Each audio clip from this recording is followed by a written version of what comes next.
First sip is hot. Good morning, everybody.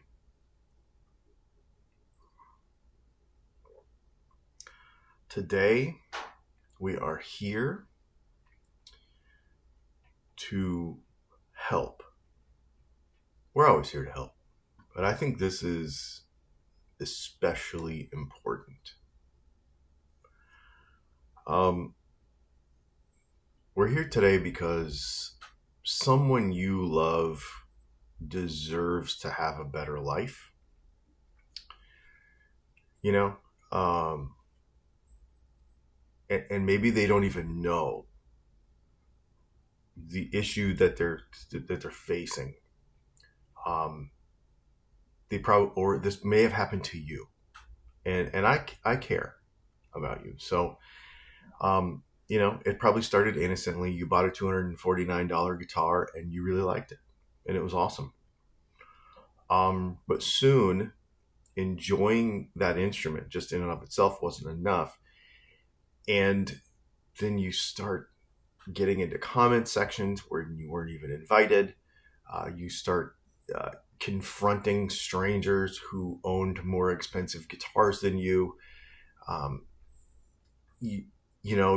Eventually, you couldn't even see a custom shop guitar without making the comparison between your inexpensive guitar and that one. If this sounds like you or somebody you love, just understand that it's recovery from this is possible. So today I want to share with you the 12-step program for the Just As Good As Guitar Guy.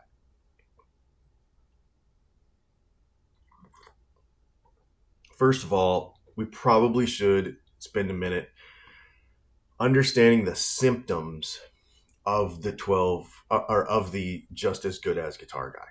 I think that would be important. This can affect anybody at any price point. It doesn't matter about the price point, but it can affect anybody. It's usually contagious, so you have to watch where you hang out. It's usually contagious. Mentioning your guitar's price within the first 30 seconds of discussing that guitar with somebody else. Saying the word CNC machine as if you are educated, like you actually invented the thing, sort of, in context in the conversation. Knowing precisely what every guitar should cost, despite never actually manufacturing one. Typically, the default answer for this symptom is $400. Mostly, depending on, it doesn't matter how expensive the guitar is, it's always $400.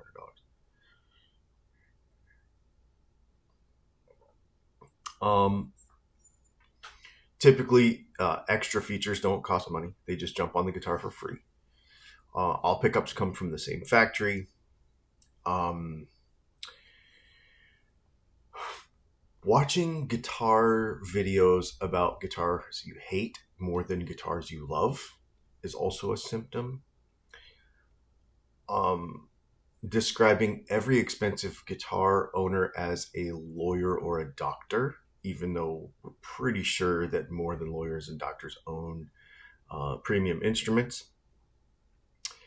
And then saying the sentence a lot of times, or substance close to it, after a setup, and then like 14 other replacement parts, listing all those out. The guitar was amazing. If you've got a couple of these symptoms, please stay until the end, because this 12-step program could be for you. If you have all of these symptoms, I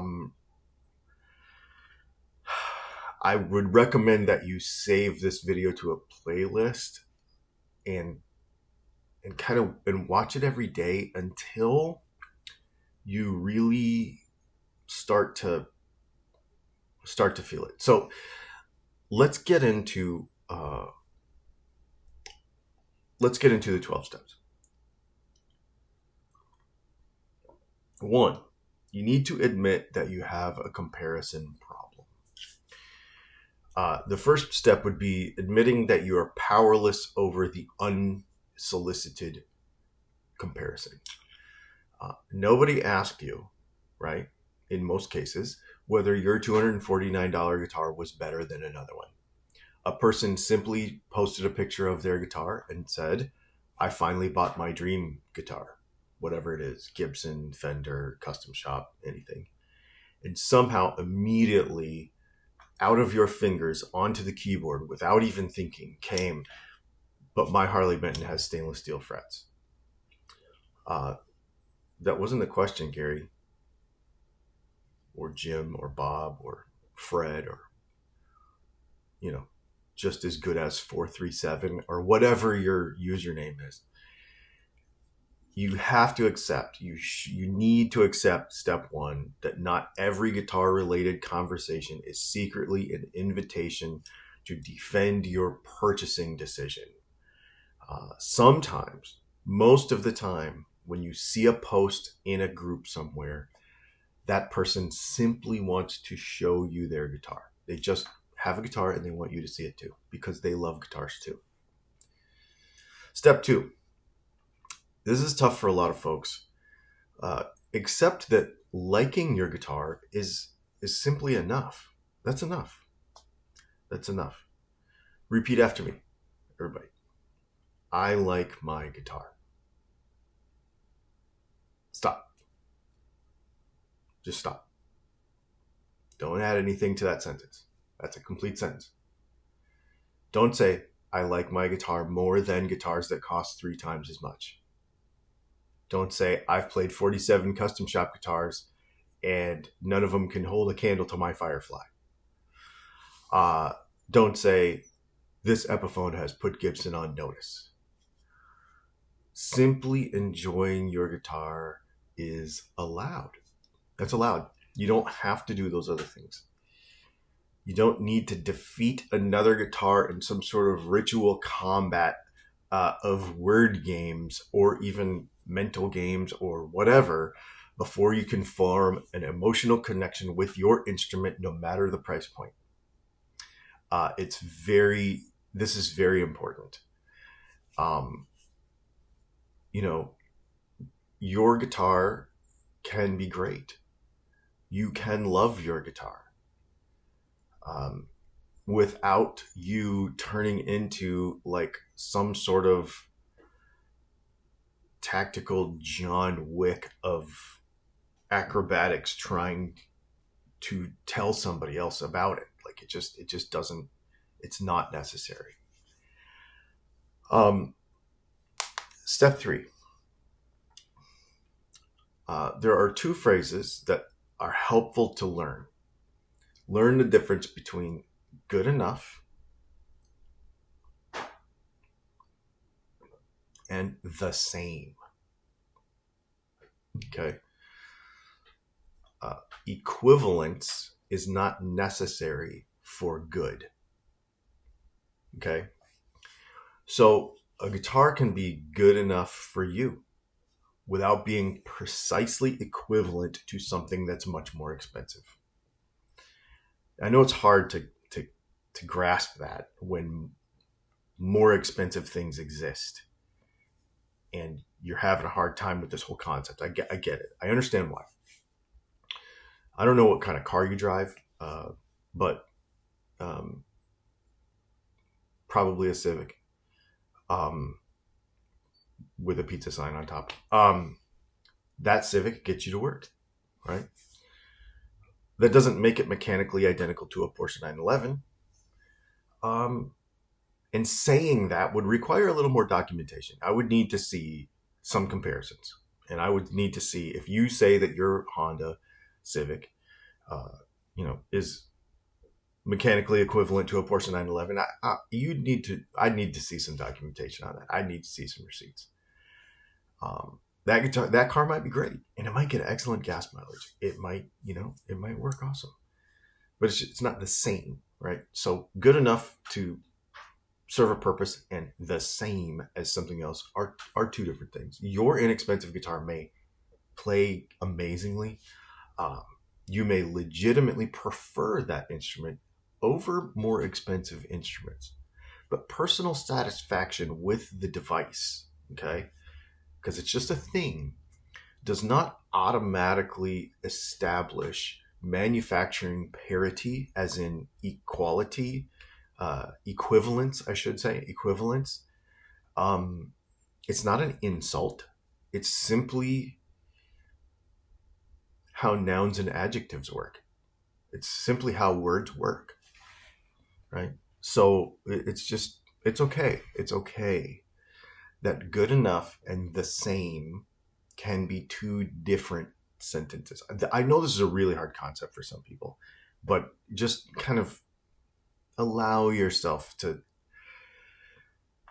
if you haven't gotten this far and you need to kind of go back to the beginning and admit that you have a problem, I understand. I understand that we're only on step 3, and I understand that this may take more than just this video today. I understand that, when you think about somebody who goes through any 12-step program, which, by the way, we'll get into that in a minute. It takes them a long time. This is a fairly developed kind of method, but it takes a while. And I understand that if you maybe even feel insulted by this at first, that it's something that could take you some time. Okay, so I get it. Number 4, this is very important. Conduct a fearless inventory of your expectations. Understand that you really need to think about your expectations. Okay.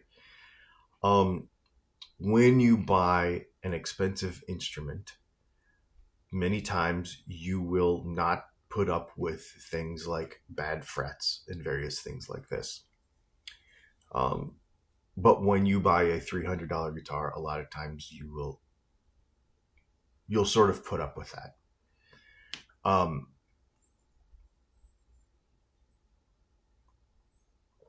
But we can't lower our expectations.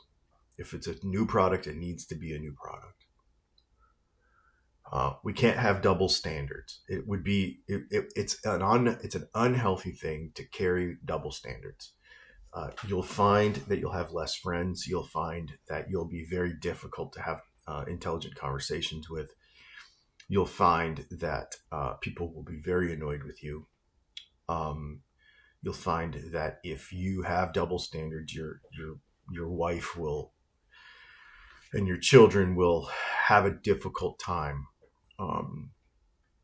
living, under the family arrangement that you're trying to lead.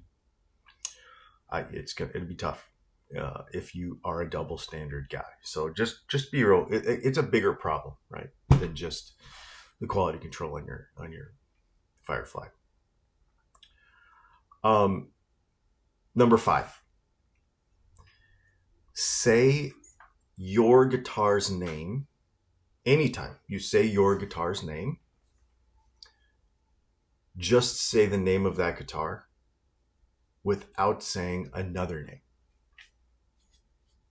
This is an important recovery exercise that you could do anytime. You could be just sitting right now at your desk at work. You could be wherever you are, and you could just practice this. Literally, you could just practice it when you're alone, when you're with, so that when you get with people, it will be easier. So what I mean by that is, you could say, I love my Epiphone.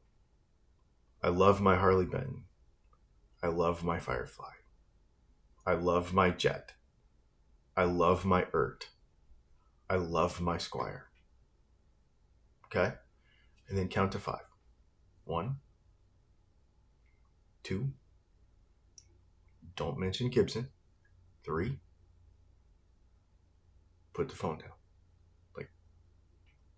4.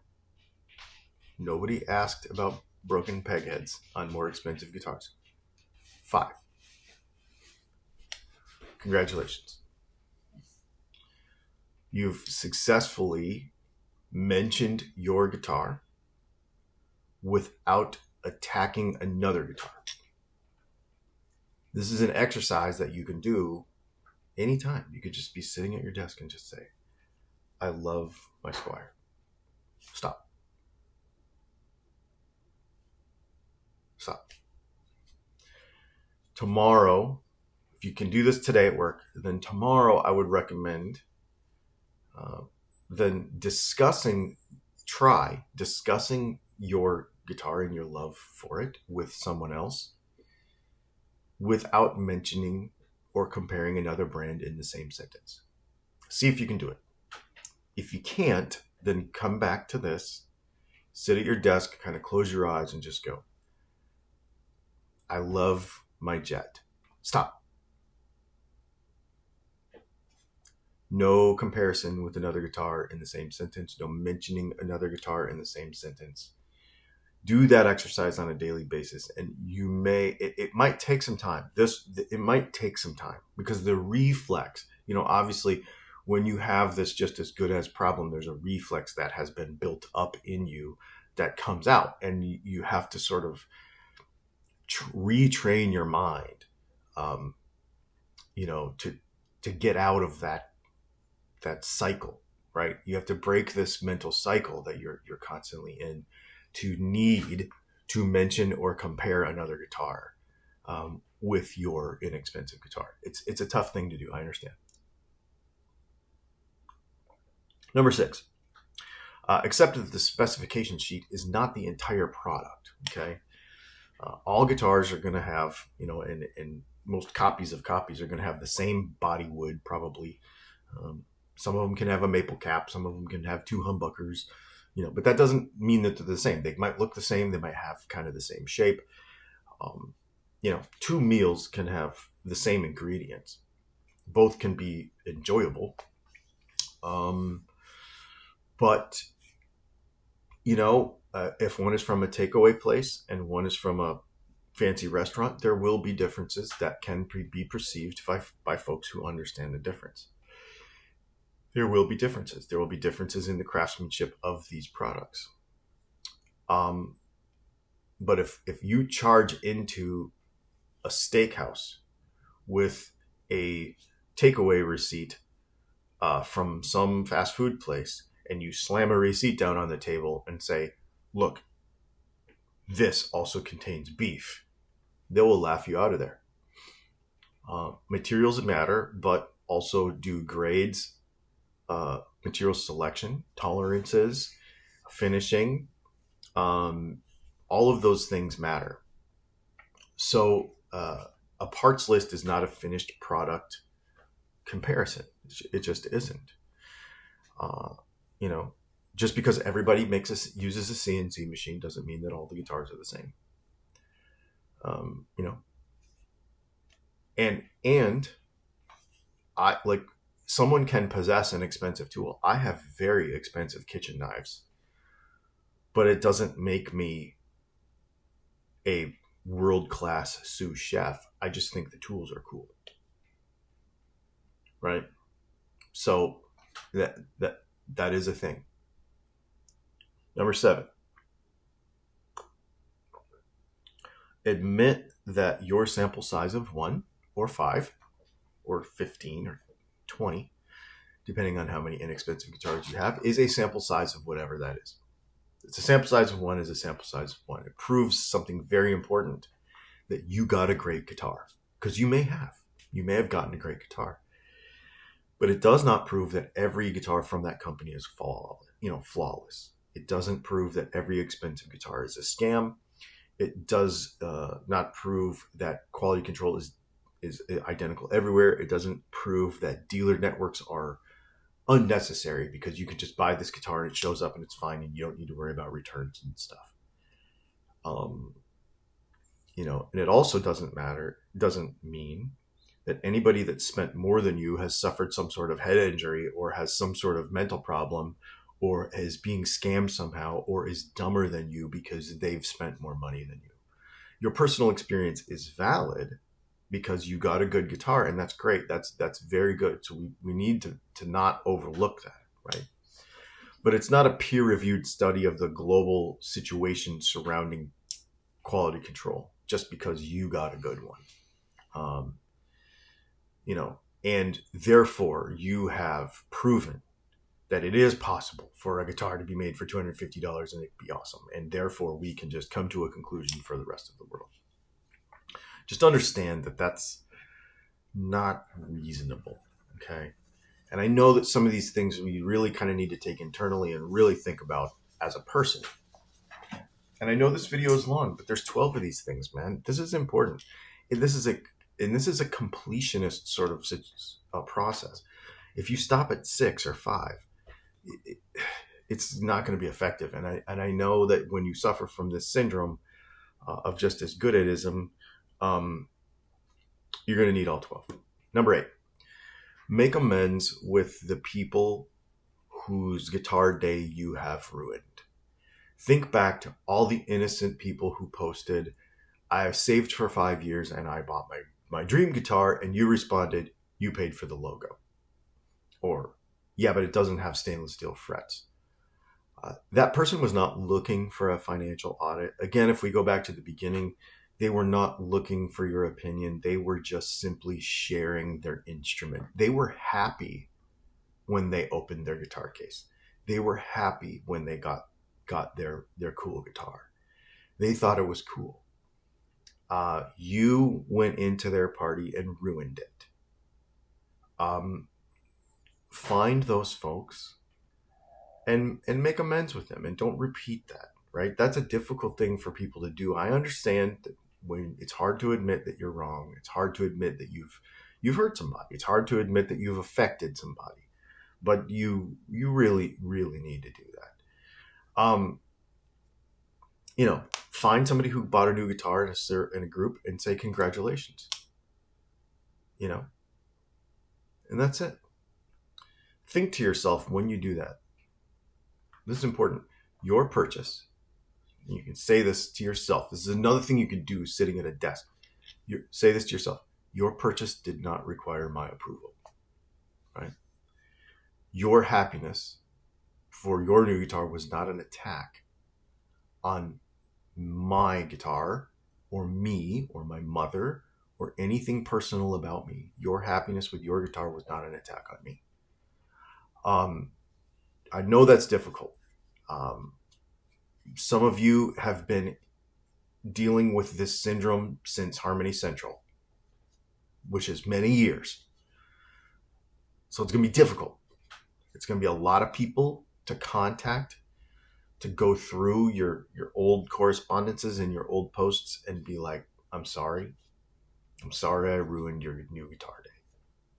But it's an important thing. Making amends is an important thing. That's an important part of the process. Step 9, understand that small improvements can cost substantial money. Spending $200 can get you a great guitar. Spending another $1,000 can get you some really neat things. That's totally fine. And you may not care about those differences, and I get it. It's totally fine. But just understand that I don't value it doesn't mean it doesn't exist. I don't think it's worth it doesn't mean no one else should have it. Right? That's an important thing. I don't think it's important to the guitar. It's not about the tone, bro. Doesn't mean someone else doesn't think it's cool and is willing to pay for it. Right? You can see a lot of these things are more internal things than they are having to do with anybody else. This is how this works. Separate value from affordability. Okay? Inexpensive is a price. Affordable is a personal financial condition. When somebody says, what's an affordable guitar? Recommend me an affordable guitar. The first thing I need to know is what your personal financial condition is. So I ask you, and when you say budget guitar, that's a dumb sentence. My budget is different than your budget for different things. My budget is extremely low for things like, I don't know. I can't think of something, but like pencils, right? Like I don't want to spend a lot of money on a pencil. I don't want to spend a lot of money on a weed whacker string. I don't want to spend a lot of money on, right? Very low. Affordable is a personal financial condition, and sometimes it's a frame of mind. Budget is also variable. So what your budget is your maximum acceptable level of expenditure based on a personal decision or based on the amount of funds that you have available. Inexpensive is a price. Those are different things.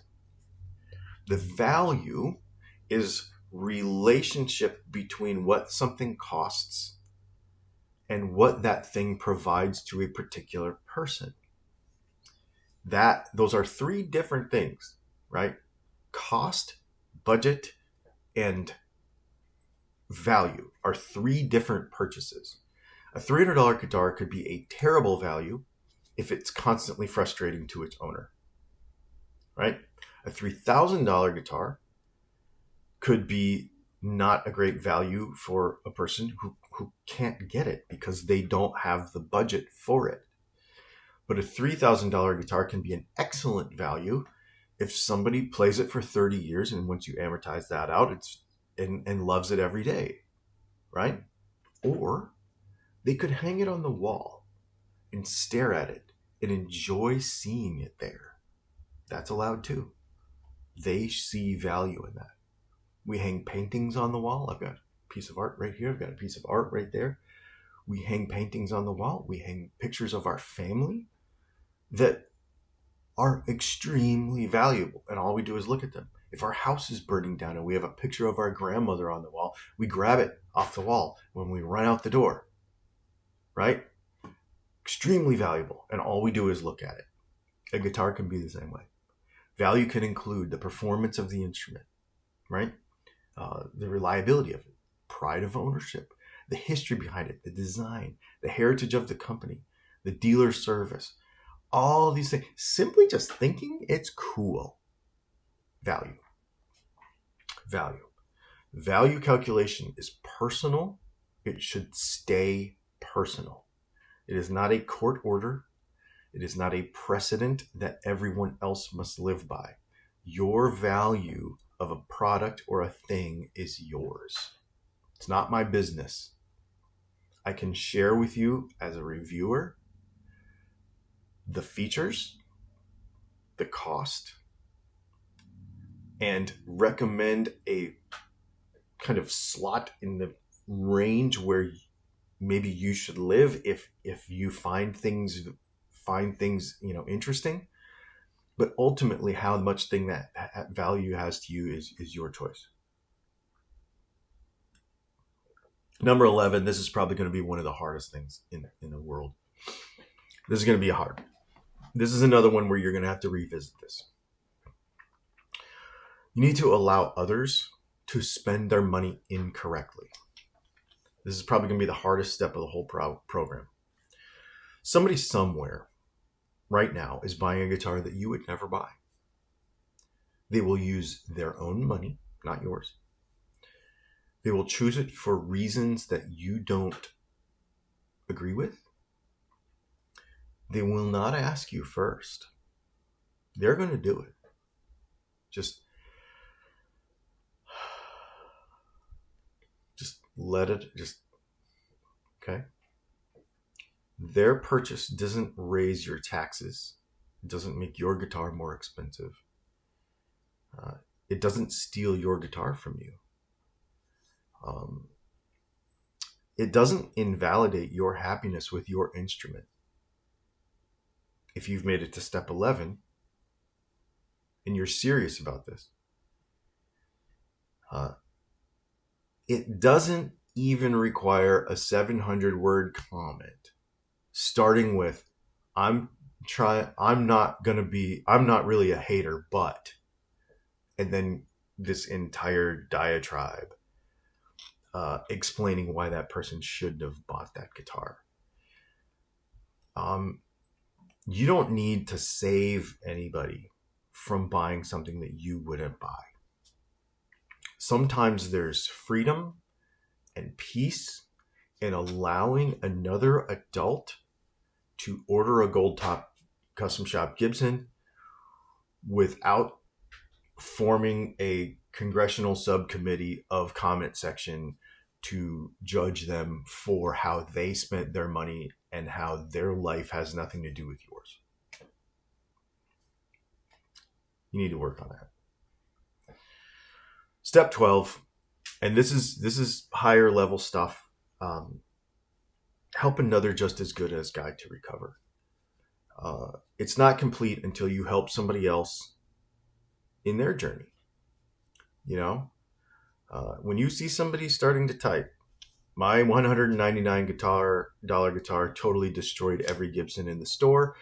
Just, put your hand on their shoulder and just say, bro, you can just like your guitar. If they begin explaining that all those guitars come from the same factories and blah, blah, blah, blah, blah, blah, just remain calm. If they talk about CNC machines making everything the same, just remind them that they're in a safe space. Remind them that you've been through this. Be empathetic. Encourage them to close the comment section and spend some time just playing the guitar that they've spent the last 45 minutes defending, and get them on the road to recovery. Help them do the same thing. All joking aside, this was a joke, again, by the way. Inexpensive guitars are some of the best things that have ever happened to the guitar community. I think they're awesome, right? Obviously, because of this, more people can afford to start playing guitar. They're great. I love them. I'm super excited about my Harley Benton coming. I will say, I don't know if it's going to come today. The custom's crap.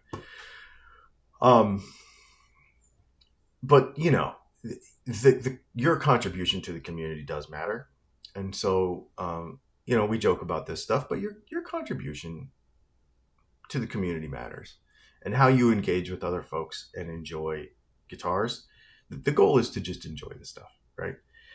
Now, the other thing I want to say too is I understand that the 12-step program is